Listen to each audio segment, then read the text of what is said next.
Pernahkah kalian mendengarkan curhat teman kalian?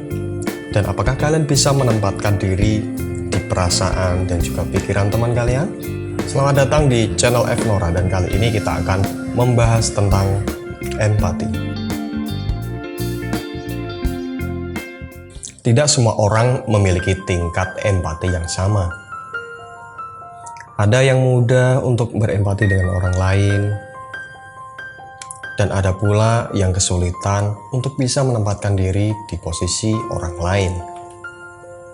Empati berasal dari bahasa Yunani yang berbunyi Empatia, atau juga bisa diartikan ketertarikan fisik. Didefinisikan sebagai respons afektif dan kognitif yang kompleks pada distress emosional orang lain. Empati termasuk kemampuan untuk merasakan keadaan emosional orang lain, merasa simpatik, dan mencoba menyelesaikan masalah dan mengambil perspektif orang lain.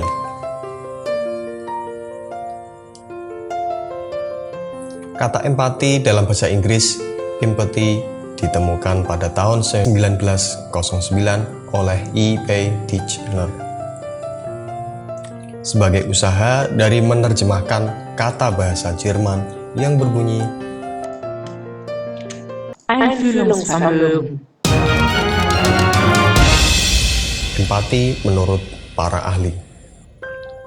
Empati adalah kemampuan untuk menempatkan diri sendiri dalam keadaan psikologis orang lain dan untuk melihat suatu situasi dari sudut pandang orang lain.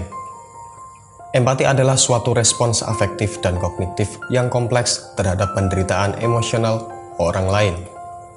Empati adalah menyelaraskan diri atau peka terhadap apa, bagaimana, dan latar belakang perasaan dan pikiran orang lain sebagaimana orang tersebut merasakan dan memikirkannya.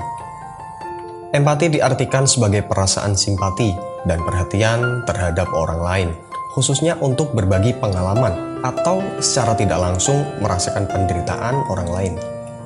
Empati berarti keadaan mental yang membuat seseorang merasa atau mengidentifikasi dirinya dalam keadaan perasaan atau pikiran yang sama dengan orang atau kelompok lain. Empati adalah hal yang tidak dimiliki seseorang dan terkadang membutuhkan latihan untuk bisa dikembangkan atau ditingkatkan. Secara umum, terdapat 3 macam empati yang bisa Anda miliki, yaitu empati somatik. Pernah menonton film dan ikut merasa kesakitan saat pemerannya terluka?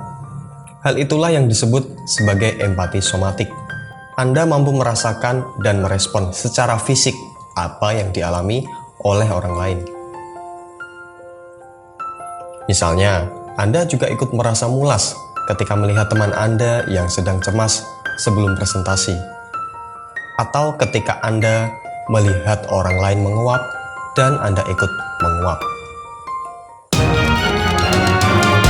Empati kognitif. Empati kognitif meliputi pemahaman Anda mengenai pemikiran atau pola pikir orang lain. Anda bisa mengerti apa yang orang lain sedang pikirkan dan bisa memahami apa yang akan dipikirkan oleh orang lain. Empati afektif. Empati afektif adalah empati yang cukup sering dilakukan. Anda mampu memahami emosi atau perasaan orang lain yang akan membuat Anda juga ikut merasakan emosi tersebut, yang dapat memicu rasa peduli terhadap orang tersebut. Siap untuk tes? Let's do it! Perhatikan gambar berikut.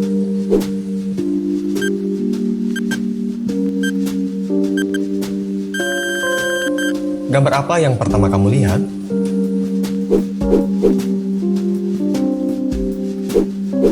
Jika yang pertama kali kamu lihat ialah bayangan perempuan, itu artinya kamu orang yang selalu terpesona mempelajari orang lain. Kamu juga tahu apa yang dipikirkan dan apa yang sedang dirasakan. Itu artinya kamu sangat empati. Yang kedua, perempuan. Jika perempuan yang pertama kali dilihat, berarti kamu menganggap diri sendiri sebagai orang yang ahli menilai orang lain. Tidak pandai menyelami perasaan orang lain, begitu juga dengan perasaan sendiri. Dan kamu bukan orang yang empati. Air. Jika yang pertama kali kamu lihat ialah air, itu artinya kamu orang yang empati dan kamu memiliki cara yang berbeda terhadap sesuatu hal dari orang lain. Jadi, apa yang pertama kamu lihat dari gambar tersebut? Tuliskan di kolom komentar supaya orang lain juga tahu bahwa kamu orang yang empati.